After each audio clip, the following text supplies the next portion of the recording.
How many times have you tried to lose weight? Most people watching this have tried multiple times. Different calorie targets, different levels of sacrifice, and every single time, the result is the same.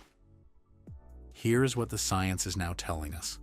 Calories matter, but they are not the reason most people cannot lose weight and keep it off. The real reasons are hormonal, biological, and gut-related. If you have ever blamed yourself for failing at weight loss, stay with me. What I'm about to share will fundamentally change how you understand your body. Section 1. Why the calorie math never adds up. The calorie in, calorie out model is not wrong. It is incomplete. And that incompleteness has caused decades of suffering for millions of people who were told they simply were not trying hard enough. When you reduce calories, your body reduces its metabolic rate in response. From an evolutionary standpoint, a calorie deficit looks identical to starvation.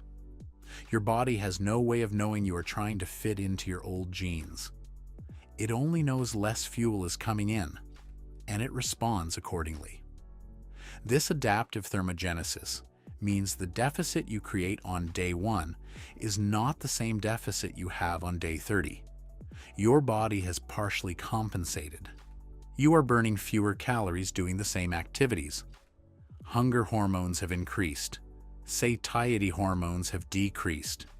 You are fighting your own biology with willpower, and willpower was never designed to win that fight indefinitely. This is why almost every calorie restriction study shows the same pattern. Initial loss, then plateau, then regain. Not because people stopped trying, because biology won. Section 2. Insulin resistance. The invisible wall. Here is the mechanism most weight loss conversations never reach, and it is arguably the most important one. Insulin is the hormone your pancreas releases in response to rising blood sugar. When your cells are exposed to chronically elevated insulin, from years of high sugar, high carbohydrate eating patterns, they begin to resist its signal. This is insulin resistance, and its impact on weight is profound. When cells resist insulin, your pancreas produces even more of it to compensate. And here's the critical part. Insulin is a fat storage hormone. Its presence in your bloodstream actively signals fat cells to store energy, not release it. Someone with insulin resistance who is eating at a calorie deficit may still be unable to efficiently access their fat stores because chronically elevated insulin is blocking that access at the hormonal level. They are eating less, they are exercising, and their body is still holding on because the hormonal environment is telling it to. A 2025 Harvard study confirmed the gut microbiome links: genetics, environment, and insulin resistance, meaning identical calories consumed by two people with different gut compositions can produce dramatically different metabolic outcomes. You are not the same as the person next to you.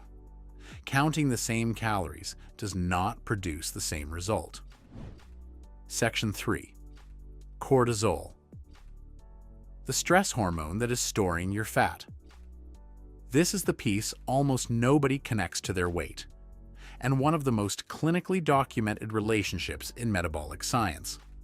Cortisol is your primary stress hormone. Under acute stress, it actually suppresses appetite. But under chronic stress, the kind from financial pressure, relationship strain, poor sleep, and the relentless pace of modern life, the response flips entirely.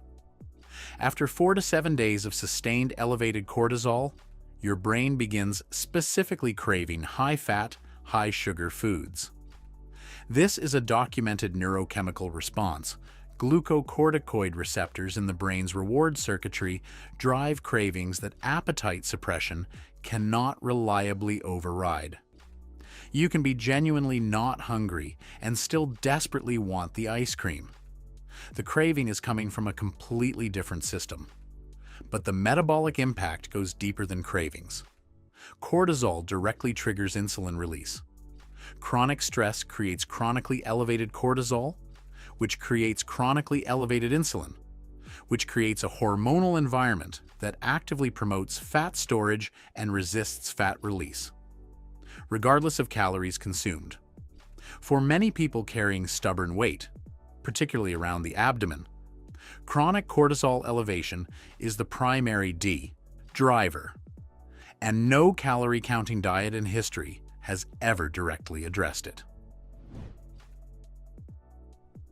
Address insulin sensitivity before cutting calories aggressively.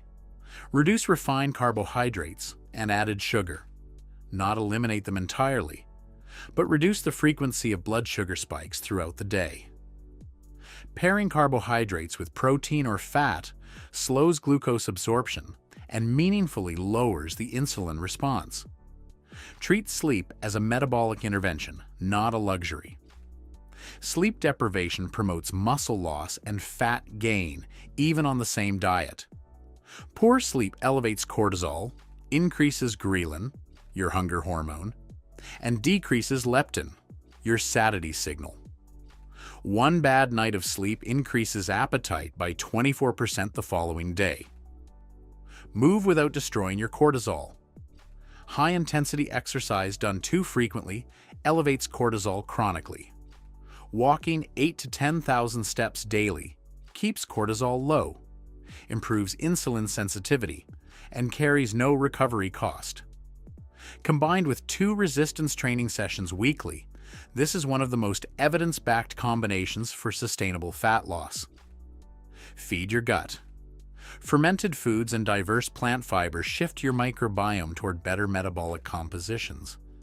It takes weeks, but the downstream effects on insulin sensitivity and inflammation are real and documented.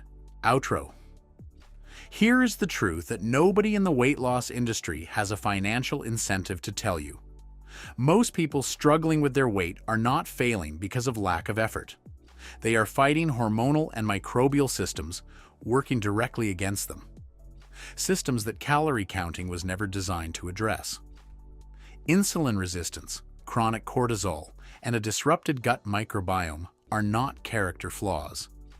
They are physiological states with identifiable causes and reversible solutions.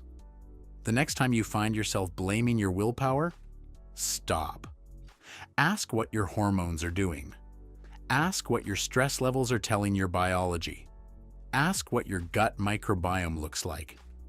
The real reason you cannot lose weight is almost never the one you have been told. If this reframed something you have believed for years, share it with someone who needs to hear it. Subscribe weekly for more.